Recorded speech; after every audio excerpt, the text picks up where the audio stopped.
Muy buenas noches, estimados estudiantes. En esta oportunidad vamos a llevar este tema que es interesantísimo, novedoso para nosotros. Que valgan verdades, vamos a ver un tema que es esencial, el periodo ontológico. Hoy pasaremos nosotros a este tema que es de suma importancia, que lo vamos a marcar en dos periodos. Un periodo ontológico que tiene que ver con un filósofo muy conocido por nosotros. También a su vez vamos a ver en qué siglo se ha desenvuelto. Hay que entender que se dio en el siglo IV antes de nuestra era. Las condiciones en las que se vivían en aquellos tiempos les permitió que se puedan desenvolver de una manera importantísimo dentro de las polis. Profe, ¿qué son las polis? Son las ciudades-estados. Y hay que entender que en Grecia existía este tipo de ciudades que a la vez eran Estado, que ejercían el Estado, ¿no? Cada una tenía su forma de gobierno, su característica con su propia gobernación o gobernantes, estilo de gobierno. Muchos de nosotros en Grecia solamente conocemos dos polis, pero no es así. Existen las más predominantes que hemos podido ver son pues la griega y en este caso eh, la Atenas y Esparta, pero ha existido otras. Entonces, en este desenvolvimiento que tuvieron las polis, hay que remarcar muy bien aquí que no eran tan de las mejores épocas, ya que su estabilidad se vio pues afectada por la famosa guerra del Peloponeso. La guerra del Peloponeso era justo de estas polis que yo te hablaba, Atenas contra Esparta.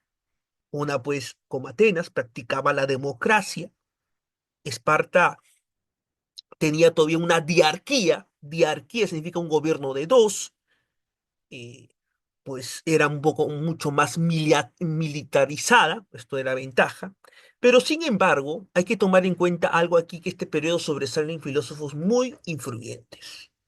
Uno de ellos es Platón, que muchos de nosotros lo conocemos así, que ahora te voy a explicar un poco de él. ¿Quién fue el filósofo Platón? Que vamos a ver ahora en unos minutos. Acá hay un cuadro que te estoy poniendo en imágenes, que esto es interesante el poder verlo. Esto fue pintado pues en la época del siglo XVI por uno de los más grandes genios, ¿no? Del Renacimiento italiano, que ahora lo vamos a ver. Aquí te comento, esto es interesantísimo, porque tú vas a darte cuenta que este señor que está aquí fue pintado y se le ponía así. ¿Has visto? Así de esa manera. Este señor es Platón. Él decía el mundo de las ideas. Y el señor que ponía de esta manera, así como tú puedes verlo, hacia el dedo, era pues Aristóteles, que fue discípulo de Platón.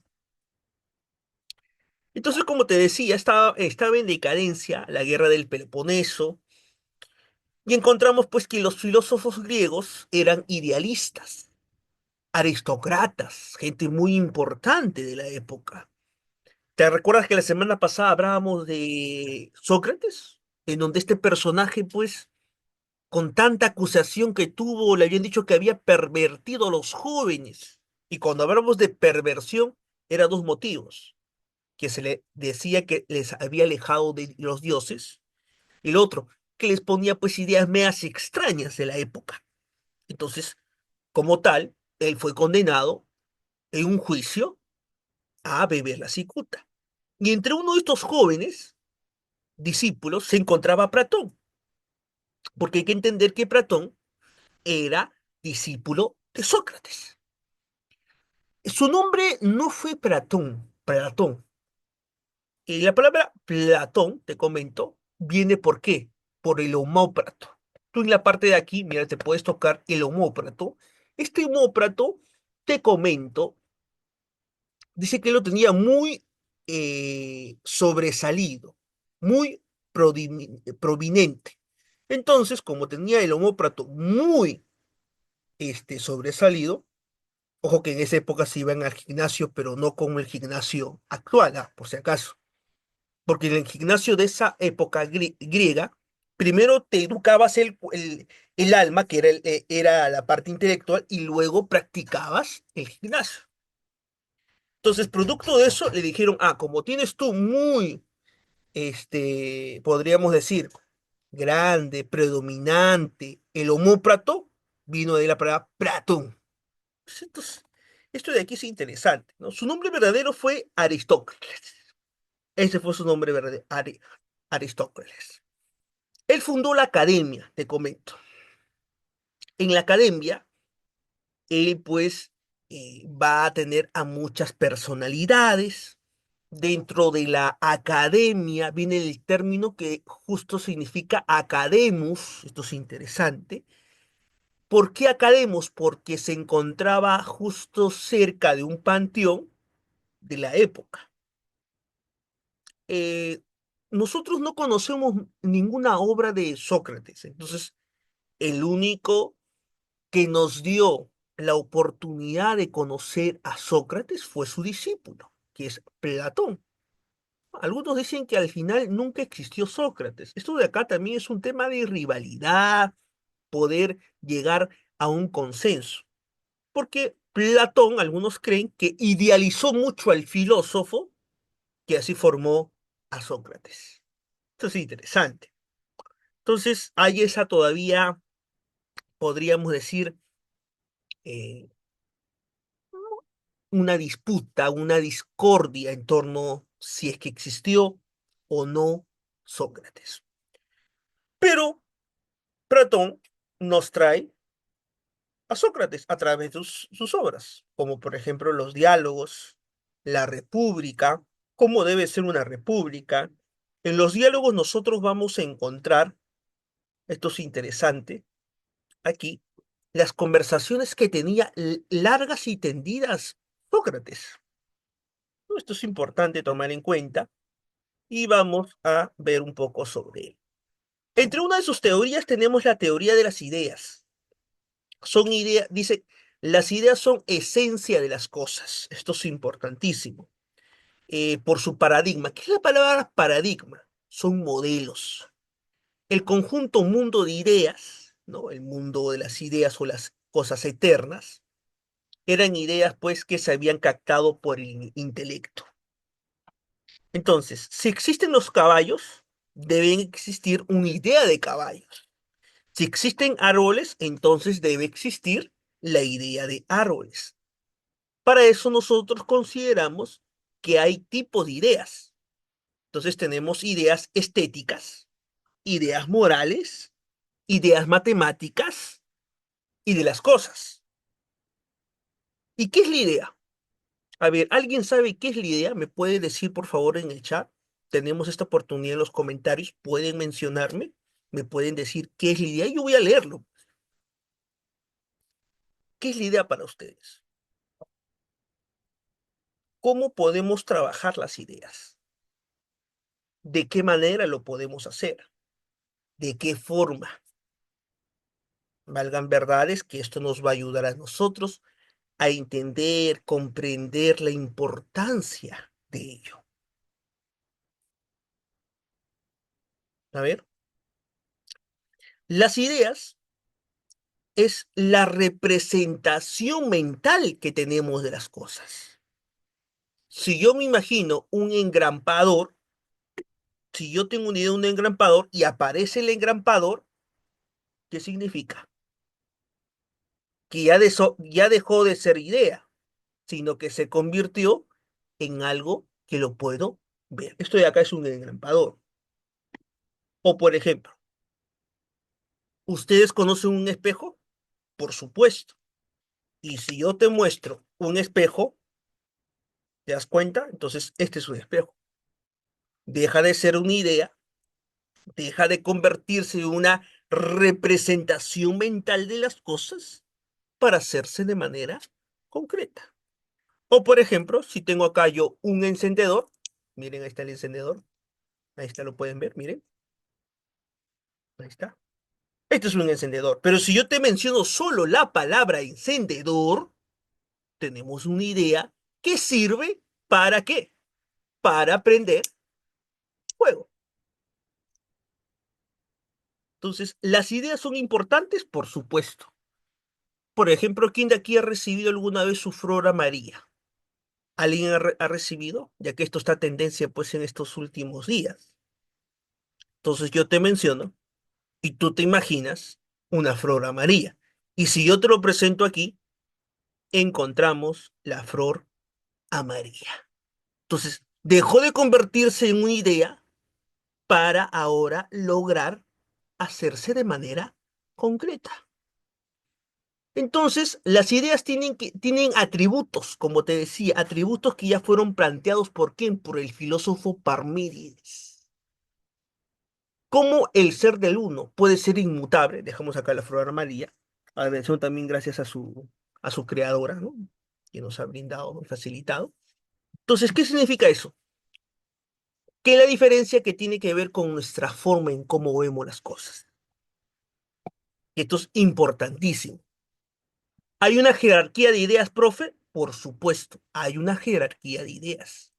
Que nosotros mismos, por ejemplo, la idea del lápiz no es la idea igual que la de la pizarra, o de la carpeta, o de tu televisión, o la de tu celular, que no ahora me estás viendo en vivo, o en tu computadora. Entonces hay una idea, por ejemplo, suprema, ¿de cuál? De cada una de estas teorías. Acá tenemos dos cosas muy importantes. El mundo de las ideas eternas, el mundo de las ideas son eternas, inmutables, perfectas, universales, inteligibles. Pero hay un mundo, el mundo de las cosas, que son las que nosotros podemos ver. Son temporales, mutables, imperfectas, individuales y sensibles. Una cosa es lo que yo me hago idea, como por ejemplo, ¿a quién de ustedes no le gustaría comer en estos momentos un pollito a la brasa? Un pollo a la brasa con sus papas fritas, con su ensalada, y si quieres agregarle aquí, como diríamos algunos, su arroz chaufa. Entonces, no te lo voy a traer ahora, porque esto solamente es una idea que yo tengo de las cosas. Es una representación de las cosas. Entonces, es una idea. Se quedó una idea, profe, porque no te lo voy a presentar porque no lo tengo acá. Pero si lo tuviera, dejó de convertirse en el mundo de las ideas a convertirse en el mundo de las cosas, o el mundo sensible, nosotros le decimos. Para Platón, te comento, el mundo sensible no puede explicarse por sí mismo, sino por medio del mundo de las ideas. Esto es importantísimo. Una explicación mitológica al respecto de cómo se construyó el mundo sensible es el mito sobre el Demiurgo. ¿Y qué es el Demiurgo? Es como un dios hacedor de todo, que quien por amor, ¿te acuerdas? Y por bondad al mundo de las ideas formó las entidades que hoy nosotros conocemos. ¡Wow! Esto es interesante. Con relación al tiempo, este se inició formándose, valgan verdades, con el mundo sensible. Entonces, a partir de lo existente, los tres elementos de la materia, como lo puedes ver, la materia, el modo inteligible y el artesano, van a coexistir hoy en día. Por eso, te comento que esto es importantísimo tomar en cuenta aquí, porque nuestro amigo Platón nos va a decir que existe dos tipos de trabajo en torno a lo que nosotros estamos acostumbrados a tomar en cuenta aquí, que tiene que ver con la nociología. Acá está. Pero antes de seguir con la nociología, que esto es importantísimo, nos dice que todas las cosas, por ejemplo, acá tenemos al hombre. ¿Qué decía Platón en torno al hombre? El hombre dice que su alma es inmortal y que tiene hoy en día, se tiene prisionera o está prisionera del cuerpo. El alma es inmortal. ¿Tú puedes ver el alma? No puedes ver el alma. ¿Es prisionera de sí misma? Por supuesto. Eso es lo que dice en torno a la antropología filosófica. El cuerpo es mortal, es la cárcel, es una apariencia. Porque esto es una apariencia, mi cuerpo es una apariencia, la tuya también va a ser una apariencia. pero lo que realmente le da vida al cuerpo es el alma. Según Platón, el alma vive varias vidas, pues habita en innumerables cuerpos. Eso es lo que se llama la teoría que tiene Platón sobre la transmigración de alma, de cuerpos. Y la única manera de liberarse es que el alma busca su propia liberación mediante la contemplación de ideas. Por eso en la Edad Media se decía, te golpeabas, te golpeabas, te golpeabas el cuerpo. Sí, eso es malo, eso es malo. ¿Por qué? Porque se tenía esa concepción que el cuerpo es malo y el alma es buena y que había una lucha pues dentro de él. Eso es lo que decía Platón, que después la religión judeo-cristiana lo tomó como base doctrinal teológica en su fe. Y ese es otro tema. Entonces, tomando en cuenta ello, vamos a ver cómo el conocimiento ayudó a que la gente pueda entender y captar las cosas. En una idea intangible yo solamente pienso esto. Tengo la idea de un árbol, pero en un mundo sensible capto la cosa individual. ¿Por qué? Por lo zen. ¿Cómo yo puedo saber el sabor de algo? Con el gusto. ¿Cómo yo puedo oler, ahora en este momento escuchar lo que suena? No estamos escuchando ese audio. Entonces, ¿cómo? A través de los oídos. ¿Cómo yo puedo saber si algo es este, tosco, grueso, delgado? ¿Cómo? A través del tacto. ¿Cómo yo puedo ver si hay estos diversos colores que el profesor me ha puesto allí?